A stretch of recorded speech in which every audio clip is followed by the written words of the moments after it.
CER France, premier réseau associatif de conseil et d'expertise comptable, présente Parole d'expert.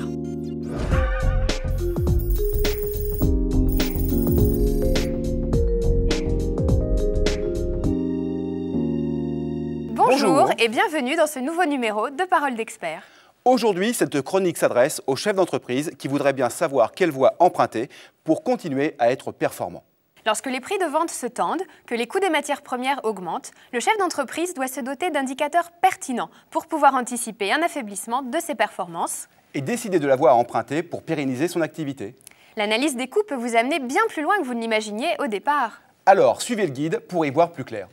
Le calcul de votre coût de revient vous offre tout de suite des éléments de réponse pour améliorer la performance de votre entreprise.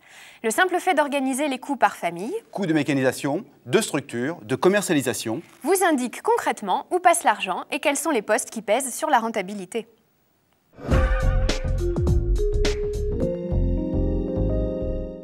Et c'est là, en calculant vos coûts de revient par famille, que le manque d'informations sur votre activité vous apparaît brutalement. Par exemple, vous êtes artisan, vous voulez calculer votre coût de revient horaire.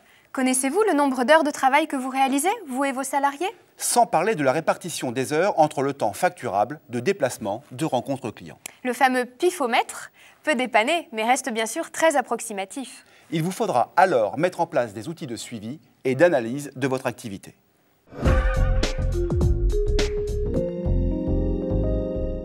Connaître son coût de revient est indispensable pour se positionner par rapport au prix du marché. Prenons un exemple. Vous vendez l'heure de travail à 35 € parce que le prix du marché se situe à ce niveau. Cela ne signifie pas pour autant que vous êtes aussi rentable que votre voisin. Encore faut-il que votre coût de revient soit inférieur à 35 €. Si ce n'est pas le cas, la réponse facile consisterait à augmenter votre prix de vente. Mais votre clientèle l'acceptera-t-elle? Rien n'est moins sûr. Quels autres leviers utiliser? Réduire les coûts? Améliorer la productivité du travail? Cette analyse peut vous conduire à une remise en cause de vos habitudes. Faut-il acheter le matériel ou le louer parce que son temps d'utilisation ne permet pas de l'amortir correctement? Avoir un seul fournisseur ou plusieurs pour profiter de prix plus attractifs? Continuer à se rendre chez son fournisseur ou se faire livrer sur le chantier pour gagner du temps? Comme vous voyez, l'analyse des coûts de revient peut entraîner une remise à plat complète du fonctionnement de votre entreprise.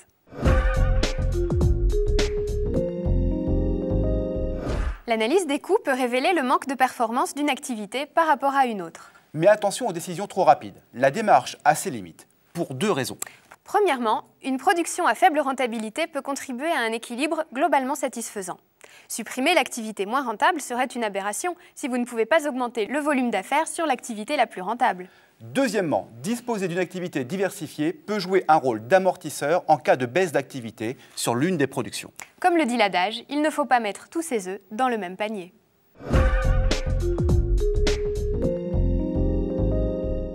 La réussite d'un regroupement d'entreprises passe par l'analyse des motivations de chacun des futurs associés, mais aussi par la cohérence économique des entreprises qui fusionnent. Si l'analyse des coûts de revient de chacune des structures révèle d'importantes différences, cela peut conduire à de futures tensions. En effet, il est probable que le dirigeant de l'entreprise la plus performante verra d'un mauvais œil le fait de perdre en performance, voire en revenus.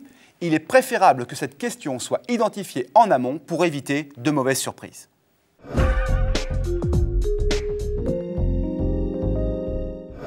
En conclusion, sortir la tête du guidon, prendre un peu de temps pour réfléchir à la gestion de son entreprise peut être non seulement utile, mais rentable. Se poser les bonnes questions concernant le prix de revient et apporter des réponses pertinentes reste un moyen efficace pour améliorer les performances de son entreprise. Et comme d'habitude, ne restez pas seul, faites-vous accompagner. À la prochaine. En attendant, bon calcul de coûts. Parole d'expert. Parole d'expert.